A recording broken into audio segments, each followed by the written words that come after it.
ओम नमो ओंकारेश्वर देवताय नमः. ओम नमः शिवाय. ओम नमः शिवाय. अवधूत चिंतन श्री गुरुदेव दत्त. मंडळी, आपण ऐकत आहात शिवभक्तीचा माझा प्रवास हा कार्यक्रम. हे माझं आत्मकथन. तर मागील भागामध्ये मंडळी आपण ऐकलं की माझं एका मुलीवर प्रेम होतं. नेटकं सुरुवात झाली होती. हां, म्हणजे उदयाला येत येत लगेच मावळून गेलं. हं?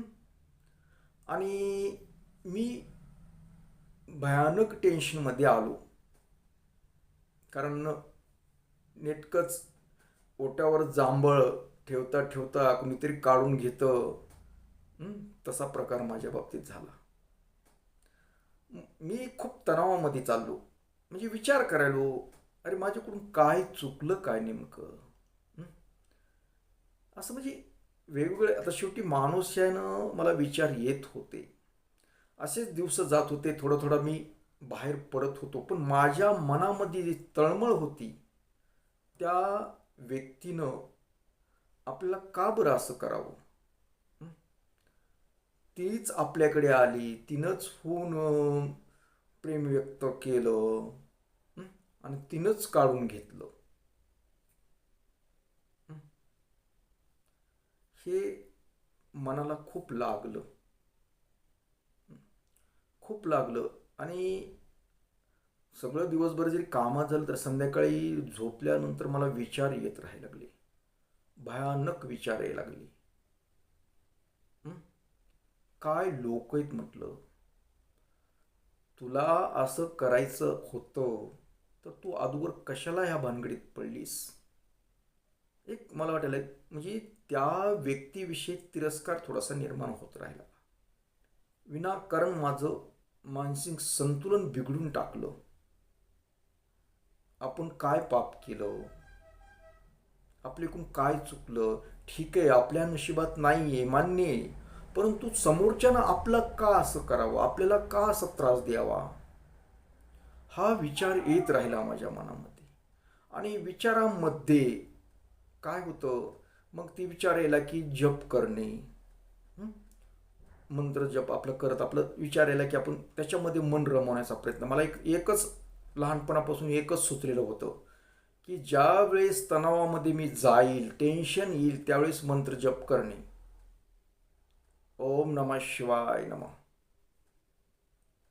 बस शिवाला अर्पण करायचं. बाबा रे, तूच बघून घे काय करायचं, तुला काय माझं करायचं ते तुझ्या हातात आहे. कारण मला कुणी तुझ्याशिवाय नाही आहे. तुझ्याशिवाय मला कुणी नाही. तुला जसं करायचं तसं करत राहा. मी फक्त तूच माझा, तू माझा, मी तुझा, असला प्रकार आहे. तूच माझा सर्वस्व आहेस, इलाज नाही. म्हणून पुन्हा शांत व्हायचं. हे असं माझं रुटीन दररोजचं चाललं होतं. कधी ना कधी सारखा विचार यायचाच त्या व्यक्तीचा. आपण फिरलेलो, बोललेलो, कधी कधी जाणवायचं ना. पण ते हळूहळू कालांतराने काय झालं, एक 4-5 महिन्यानंतर की एके दिवशी पेढे घेऊन आले आणि सगळ्याला देतात. लयच खुशमध्ये, आनंदात, मस्त गोष्ट, लयच आनंदात. आणि पेढे देतात. म्हणले कशाचे पेढे आता. हं? काय म्हणले, लग्न जमलं माझं, असं झालं. म्हणलं काय करतोय मुलगा, चांगलं आहे, मोठं आहे, संस्थेवर आहे, संस्थेचा मोठा आहे, असं तसं काही काही सांगेल. कुठल्या तरी शाळेच्या संदर्भातलंच काहीतरी. पण माझा काही तो डोक्यात नाही ठेवलं ती गोष्ट. चांगला आनंद आहे, आनंद आहे, चांगलं आहे. मग लग्न कधी, मग हां लग्नाला यायचं बरं का, असं तसं. म्हणलं हो जरूर येणार ना. म्हणलं येतो येतो, काय नाही. की मग झालं. मग काही दिवसानंतर लग्नाची पत्रिका पण मिळाली आपल्याला. आणि माझं एक मन म्हणायला लागलं, हिला भेट वस्तू काय द्यायची का नाही द्यायची, काय करायचं. हं? एक म्हणायचं देय, एक म्हणायचं नाही. हं?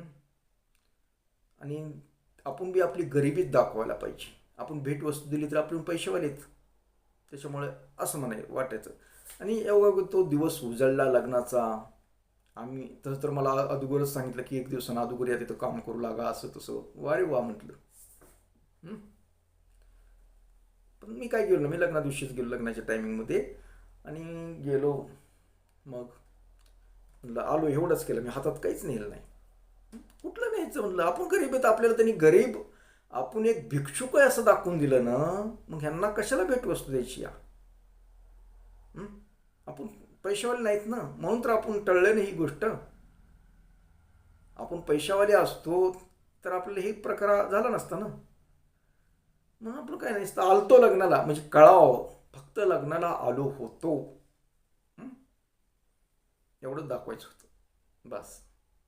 आणि मग लग्न वगैरे झालं, काय आलो, बरं झालं, जाऊ द्या म्हटलं, खरखरी गेली असं म्हणून झालं. कालांतराने 1-2 वर्षानंतर असं कळलं, त्याला बाळ बी झालं, मुलगी झाली. आणि मुलगी झाल्यानंतर काय अजून कालांतराने अजून 1 वर्ष 6 महिन्यानंतर असं कळलं, म्हणजे कळायला लागलं की तिला लई जाचय. आणि जाच असल्यामुळे तिनं घटस्फोट घेतलाय नवऱ्यापासून. मग म्हणजे एकंदरीत आपलं काय उद्देश नव्हता घटस्फोट घ्यावा असं काही. शेवटी माझं मन कुठंतरी म्हटलं घटस्फोट घ्यायची वेळ, म्हणजे लोक खऱ्या जो हृदयातून प्रेम करतो त्याची किंमत कळत नाही लोकांना. श्रीमंतीवर, पैशावर, याच्यावर जातात लोक, पण जीवापाड प्रेम करतात. जी जपणार आहे, आपल्या मुलीला कोण जपणार आहे, आपल्या मुलीची कोण काळजी घेणार आहे, याचा विचार येत नाही. फक्त पैसा बघतात. आणि तोच पैसा बघितला घरच्यांनी, आणि तिचा कार्यक्रम तसा झाला. कारण तिला घरामध्ये जाच होता म्हणे, सासूचा, सगळ्याचाच, कुणाचा बी नवऱ्याचा, सगळ्या जाच होता म्हणजे म्हणे आपण लांबून लांबून चौकशी केल्यानंतर. म्हणून तिनं तो निर्णय घेतला आणि घटस्फोट घेतला. मग घटस्फोट घेतला, झालं. म्हणलं जाऊ द्या, थोडक्यात आपला तळतळाट लागला, माझं हृदय मन दुखवलं, म्हणून शेवटी तिथं बी सुखी झाली नाही. अजून कालावधी गेला, मी माझ्या कामात इकडं तिकडं, मला मग मी चौकशात म्हणजे इकडून तिकडून पाहत राहिलो. आणि चौकशा करता करता पुन्हा कालांतराने त्या घटस्फोट घेतला. आणि एक दुसरा म्हणजे कुणाबरोबर ती निघून बी गेली. ती निघून बी गेली म्हणून. ती कुठं गेली काय माहीत नाही, म्हणजे त्याची चौकशी काही लागली नाही. म्हणजे बघा, तुम्हाला हे का गोष्ट सांगायची की कसं असतं की देवानं काळजी केली, देवाला माझी काळजी होती. बाबा रे, ही जी पुढची जी व्यक्ती होती ती तुझ्या लायक नव्हती. आलं लक्षात? तुझ्या लायक नव्हती. ते उद्याच्याला जी प्रॉब्लेम तुझ्या नशिबाला, तू सरळ मार्गातला माणूस, तुझ्या नशिबाला असली भानगड, ती तुझ्या पशी बी टिकली नसती. म्हणजे एकंदरीत ही व्यक्ती होती ती रॉंग होती, म्हणजे ती कुणापशीच राहिली नाही. मग ती खरा जाच होता का नव्हता ही देव जाणे. अगर त्यांच्यात काय झाली भानगड हे बी माहीत नाही, आपण त्याच्यात जास्त नाही, ती कोण इतकं कळू देते. पण ती घटस्फोट घेऊन ती बी राहिली नाही, ती निघून गेली, कुठं गेली, काय केली त्याचा काही ठाव ठिकाणा, पण गेली म्हणे. त्याच्या ती घेतली, म्हणजे लग्न दुसरं काहीतरी करण्याचा असं काहीतरी प्रकार होता, पण ती घटस्फोट घेतलं, तिथं राहिलं म्हणून निघून, म्हणजे म्हणजे न लग्न करताच काहीतरी कोणाबरोबर तरी गेली म्हणून. ते नातलगाच्या काहीतरी असं कळलं की त्यांच्या संबंधित नातलग होता, त्या नातलगाला घेऊन म्हणजे ते. म्हणजे शेवटी मला जी बदनाम व्हायचं होतं, म्हणजे मला जी ही येणार होती, गोष्ट होणार होती, ही देवानं बरोबर ते केली. कारण माझ्या नशिबात ही पुढी भानगड होऊ नये म्हणून तिला तशी बुद्धी दिली देवाने, तिच्या घरच्यांना बुद्धी दिली की बाबा तू चांगला माणूस आहेस, तुला ही तुझ्या हिशोबात बसत नाही. मग तेव्हा कुठं माझं मन शांत झालं. तोपर्यंत माझं कधी महिना 15 दिवस आठवण यायचीच. एवढ्या 2-4 वर्षात कधी यायचीच, मला कधीतरी आठवण यायचीच. शेवटी माणूस होतो ना मी. आणि मग पुन्हा तिथून पुढे मग तिची आठवण गेली नाही, काय म्हणजे पुन्हा कसलंच काय वाटलं. बरं झालं म्हणलं, देव माझ्या पाठीशी आहे याचा आनंद मला झाला. देवानं बरोबर केलं. म्हणून मी तुम्हा मंडळीला असं सांगत असतो, फक्त देवावर विश्वास ठेवा. देव बरोबर करतो. तुम्हाला जर कुणी त्रास दिला असेल, काही केलं असेल, तुम्ही थोडं दम काढा, फक्त दम काढा, फक्त श्रद्धा ठेवा ईश्वरावर. आणि हेच अनुभव माझे, हेच मला आलेले अनुभव आहेत. खूप अशा पद्धतीचे अनुभव आहेत. माझ्या बाबतीत घडलेले अनुभव सांगितले तुम्हाला. तुम्हाला वाटत आता खुश झाल्यासारखं माझं मेंदूतलं सगळं ही गेलं. घाणच होती, मला साचलेली घाण होती ती. कधी मध्ये आठवण यायची ना मला. मग ती म्हणलं बरं झालं बाबा, देवा शंभू तू माझं चांगलंच केलंस तू. तसं तुमचं सुद्धा चांगलं होणारच आहे, चांगलं. म्हणून तुम्ही मनामध्ये असे विचार करी जाऊ नका. कोणते विचार की माझं कसं झालंय, माझं वाटुळच झालंय, माझं असंच झालंय, तसं काही नाही. देव बरोबर करतो. फक्त देवाची सेवा करायची. कारण मी देवाची सेवा करतो, म्हणून मला देव जिथं तिथं कुठल्याही मार्गातून मला त्या संकटातून बाहेर काढतो. आणि मला कुणी त्रास दिला तर त्याचा कार्यक्रम व्यवस्थित होतो. हे याच्यातून सांगायचे मला, माझ्या ह्या आत्मकथनातून. मग हे मला फायदा झाला का नाही, मी मंत्र साधना अगर काही गोष्टी करतो, याच्या मागं काय आहे की देव माझं संरक्षण करतो. आणि तुमचंही संरक्षण करावं देवानं, तुमचं सुद्धा संरक्षण करावं देवानं. म्हणून तुम्ही देवाच्या मार्ग अवलंबा.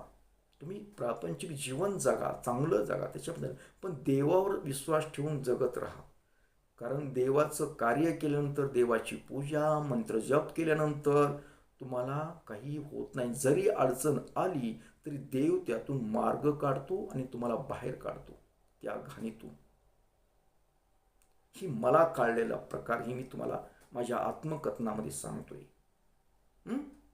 तर फक्त पुढे बी अजून बऱ्याच गोष्टी काही झालेल्या आहेत. पुढे लग्नाचं काय झालं काय नाही ह्या पण गोष्टी ऐकायच्या तुम्हाला. पण आज एवढंच. आणि पुढील भागात मी तुम्हाला काही गोष्टी सांगणार आहे अजून. तोपर्यंत मंडळी, ओम नमः शिवाय. जय हिंद, जय भारत. सुखी राहा आणि समाधानी राहा. आणि माझं आत्मकथन कसं वाटलं हे सांगत राहा, म्हणजे मला पुढे सांगायला उत्साह वाटेल. असो, आपला निरोप घेतो.